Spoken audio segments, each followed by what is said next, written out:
Hi there, we're Phila and Mark Ozoli. Why are we pro-life? Well, as Christians, we might state the obvious and say that God created life and it's His to take.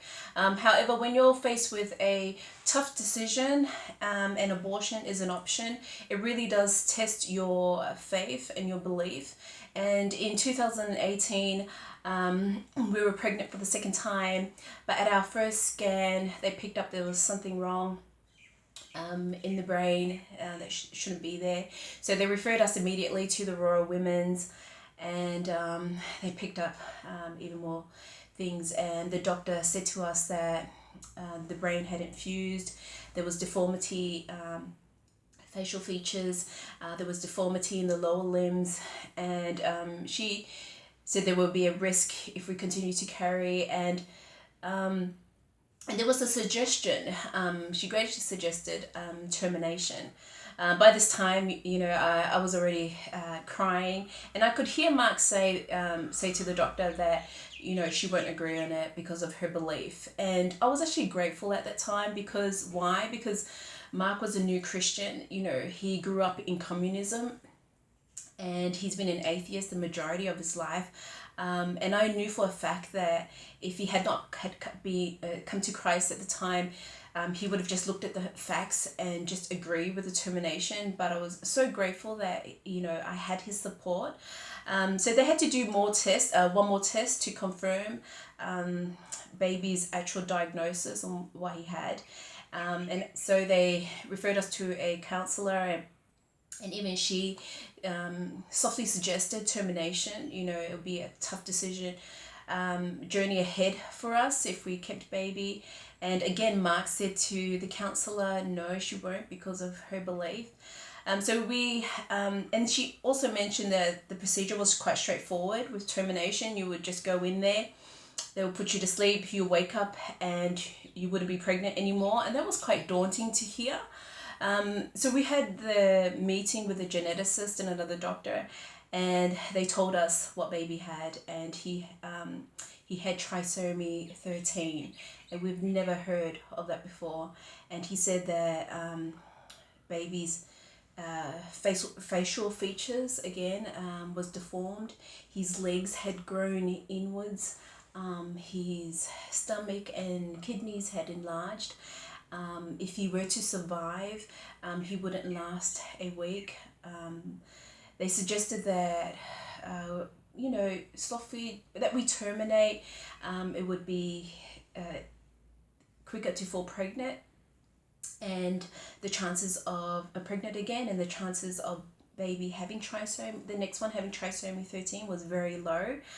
But I said to the geneticist that I heard baby's heartbeat and it was so strong, and he said to us, actually that's the one thing that's actually good is his heart. And then I said to him, that heartbeat is not ours to take. And they knew then we were serious on where we stood. We were going to keep baby. And so they started to give us a plan on how to look after me and Bub. And then the geneticist looked at us and said, I'm quite impressed on how you guys are handling this. You're so calm.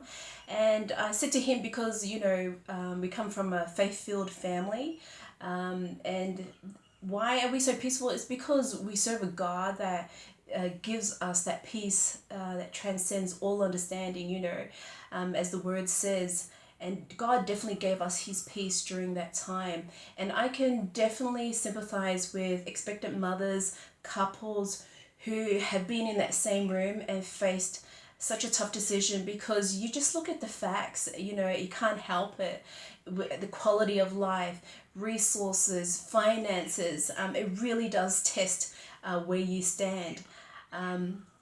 Unfortunately, Samson, we named him Samson, passed away at 20 weeks, 5 days, and we cremated him. We actually, by law, we had to do a funeral for him as well, and that was tough, but again, God's peace was with us.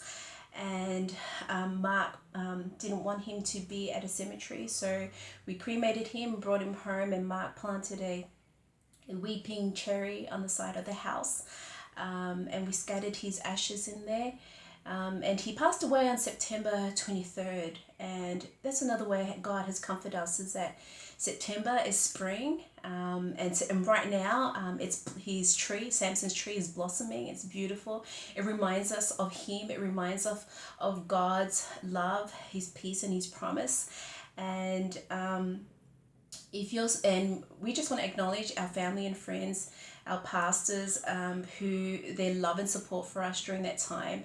And you're probably watching this and you're probably facing a tough decision right now, and you're saying, oh good, it's easy for you guys, you have that support. But you know what, there are groups out there that are willing to support you through this tough journey, this tough decision, that whatever it is that you have to face.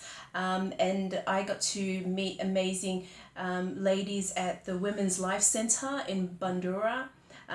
You're welcome to give them a call. You know, anyone from all walks of life, they're there to support you. And we want to end this on, on a great note, that as we're talking to you right now, I'm 17 weeks pregnant.